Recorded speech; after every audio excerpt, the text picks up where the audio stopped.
ça ne nous rajeunit pas, avec le docteur Paléo. Bienvenue à tous, docteur Paléo au micro pour vous parler de paléontologie et d'espèces disparues.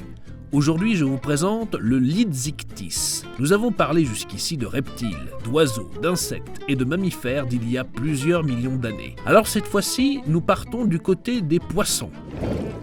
Le Lidzictis est un représentant particulier de ce groupe. Les fossiles de nageoires de cette espèce, datant du Jurassique moyen et supérieur, soit entre 162 et 157 millions d'années, le rangent dans le groupe des poissons à nageoires rayonnées. Sa représentation fait penser à une espèce de thon, à un détail près. La taille du Lidzictis avoisinait les 16 mètres de long.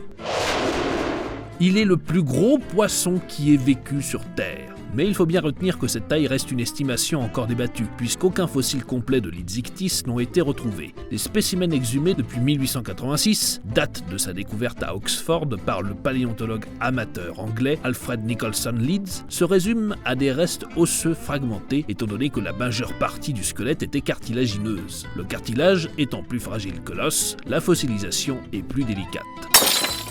Néanmoins, cela indique que le Lidzictis avait un corps assez léger pour nager sous l'eau sans dépenser trop d'énergie. La description des quelques restes de nageoires de ce poisson de la taille d'une baleine à bosse donnait du fil à retordre aux scientifiques londoniens de la fin du 19e.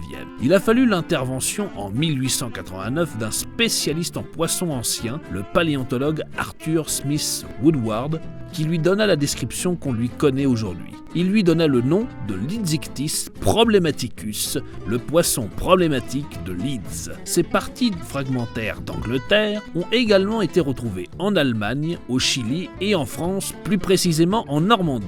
5 spécimens normands ont d'ailleurs été détruits lors des bombardements des Alliés lors de la Seconde Guerre mondiale. D'autres spécimens continuent d'être exhumés, apportant un peu plus de détails sur le mode de vie et la morphologie de ce poisson titanesque. Nous nous quittons là-dessus, je vous retrouve la semaine prochaine pour une nouvelle espèce disparue.